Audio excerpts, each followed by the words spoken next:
Hello friends, react 18 में हमें use ID hook देखने को मिलता है और आज के वीडियो में हम यूज आईडी हुक को ही एक्सप्लोर करेंगे। हम जानेंगे कि कब हमें यूज आईडी हुक यूज करना चाहिए, ये हुक करता क्या है और कब हमें इस हुक को अवॉइड करना चाहिए। सो विदाउट वेस्टिंग टाइम चलिए शुरू करते हैं। आज सबसे पहले हम एक प्रॉब्लम स्टेटमेंट देखेंगे और उस प्रॉब्लम को सॉल्व करते करते हम एक्सप्लोर करेंगे यूज आईडी हुक को। सो यहाँ पर मेरे पास रिएक्ट का एक छोटा सा कंपोनेंट है। यहाँ पर सिंपली एक h1 टैग है, एक फॉर्म है और इस फॉर्म में मेरे पास दो कंपोनेंट्स हैं, टेक्स्ट और पासवर्ड। और ये जो टेक्स्ट कंपोनेंट है इसमें सिंपली एक इनपुट टैग है विथ आईडी, टाइप और प्लेस होल्डर। सिमिलरली जो पासवर्ड कंपोनेंट है उसमें भी एक इनपुट टैग है with ID, type and place holder, जो कि यूआई में कुछ इस तरह से दिख रहा है। सो अभी इस फॉर्म में कोई प्रॉब्लम नहीं है, ये एज एक्सपेक्टेड वर्क कर रहा है। अब कल को एक नई रिक्वायरमेंट आती है कि ये जो साइन अप फॉर्म है इसमें मुझे यूजर का जो पासवर्ड है वो पहले कंफर्म करवाना है। यूजर पासवर्ड को 2 बार एंटर करेगा और तभी मैं यूजर का जो फॉर्म है वो सबमिट करूंगा। सो उसके लिए हम क्या कर सकते हैं, इस पासवर्ड कंपोनेंट को यहाँ पे मैं डुप्लीकेट कर देता हूँ। ऐसा करके जब मैं कोड सेव करूंगा तो मैं देखूंगा मुझे यहाँ 2 पासवर्ड फील्ड देखने को मिल रहे हैं। बट यहाँ पर अभी एक प्रॉब्लम है, यहाँ पर ये जो प्लेस होल्डर है ये दोनों का सेम है और इन दोनों ही पासवर्ड फील्ड्स की जो आईडी है वो सेम है। अब एक HTML पेज में हम 2 एलिमेंट की आईडी को सेम नहीं रख सकते हैं, तो अभी मुझे यहाँ पर कुछ चेंजेस करने पड़ेंगे। मुझे इस पासवर्ड कंपोनेंट में आईडी और प्लेस होल्डर एक प्रॉप के थ्रू भेजना पड़ेगा। सो सिंपली यहाँ पर मैं एक आईडी प्रॉप के थ्रू भेज देता हूँ। यहाँ पर मैं आईडी की वैल्यू भेजता हूँ पासवर्ड और सेकेंड कंपोनेंट में मैं आईडी की वैल्यू भेजता हूँ confirm password, confirm.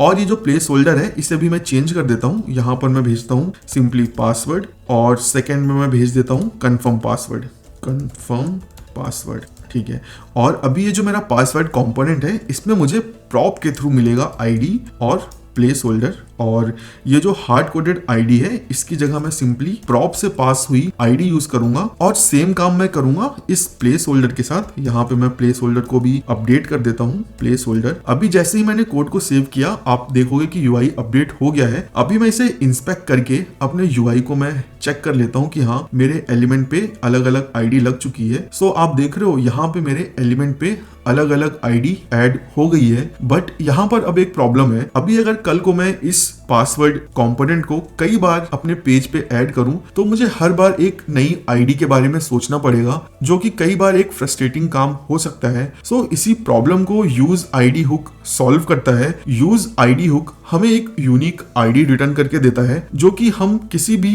HTML element पे असाइन कर सकते हैं। सो मैं सिंपली क्या करता हूँ, रिएक्ट पैकेज से मैं सिंपली यूज आईडी हुक को इंपोर्ट करता हूँ और अपने पासवर्ड कंपोनेंट में जहां पे मुझे एक यूनिक आईडी चाहिए, सो दैट मुझे अपने पेरेंट कंपोनेंट से या जहां पे मैं पासवर्ड कंपोनेंट को यूज करूं वहां से मुझे आईडी भेजने की जरूरत ना पड़े। यहां से मैं इसको हटा देता हूं और सिंपली यहां पे मैं एक वेरिएबल क्रिएट कर लेता हूं आईडी, और इसकी जो वैल्यू होगी वो होगी यूज आईडी हुक से रिटर्न हुई वैल्यू। और अभी जो मैंने पासवर्ड कंपोनेंट से आईडीज भेजी थी वो मैं हटा देता हूं एक एक करके और यहाँ से भी हटा देते हैं। अभी अगर मैं कोड को सेव करूंगा, ब्राउजर में जाके अपने एलिमेंट्स को इंस्पेक्ट करूंगा तो आप देखोगे हर एलिमेंट के लिए मुझे यहाँ पर यूनिक आईडी देखने को मिल रही है। सो यूज आईडी बेसिकली हम इसीलिए यूज करते हैं कि अगर सेम कंपोनेंट के multiple instances at a given time हम अपने पेज में ऐड करें और हर कंपोनेंट को हमें आईडी देनी है तो उसके लिए हम यूज आईडी हुक को यूज कर सकते हैं, जो कि इसीलिए बना है। और अगर मेरा कंपोनेंट रीरेंडर होता है या फिर स्टेट चेंज होती है तो ये आईडी परसिस्ट रहेंगी, ये चेंज नहीं होंगी। ये हम कंफर्म भी कर लेते हैं। मैं अपने पेरेंट कंपोनेंट में सिंपली एक वेरिएबल क्रिएट कर लेता हूँ, एक स्टेट वेरिएबल, जिसे मैं नाम दे देता हूँ काउंट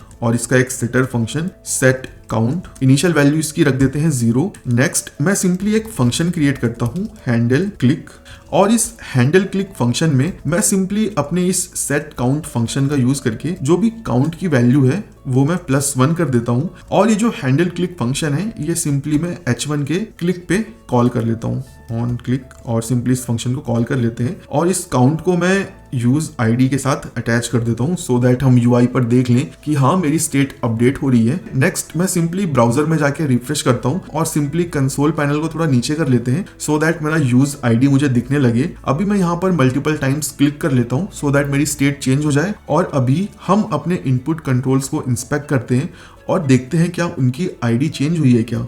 फॉर्म सो यहाँ पर जो आईडी आप देख रहे हो सबकी आईडी अभी भी परसिस्टेड है। अभी अगर मैं इसको नीचे करूँ और अगेन स्टेट को चेंज करूँ और अगेन इंस्पेक्ट करूँ आईडीज तो सबकी आईडीज सेम है। सो स्टेट चेंज पे जो भी आईडीज हैं जो हमें यूज आईडी हुक देता है वो चेंज नहीं होती हैं। अब हम ये देख लेते हैं कब हमें यूज आईडी हुक नहीं यूज करना चाहिए। सो यूज आईडी हुक को मैं मैप में जो कीज पास करते हैं उसमें हम नहीं यूज कर सकते हैं, ये उसके लिए नहीं बना है। अगर आपको मैप में कीज यूज करनी है सो आप डेटा का यूज करके यूनिक कीज जनरेट करो जिस पे आप मैप फंक्शन को रन कर रहे हो। यूज आईडी हुक सिर्फ डॉम एलिमेंट्स पे आईडी अटैच करने के लिए बना है, उसे आपको मैप फंक्शन में यूज नहीं करना है। सो ये थी कुछ बातें यूज आईडी हुक के लिए। लेट मी नो इन कमेंट्स अगर अभी भी आपको नहीं क्लियर है यूज आईडी हुक या आपके पास कोई भी क्वेश्चन है related to use ID hook.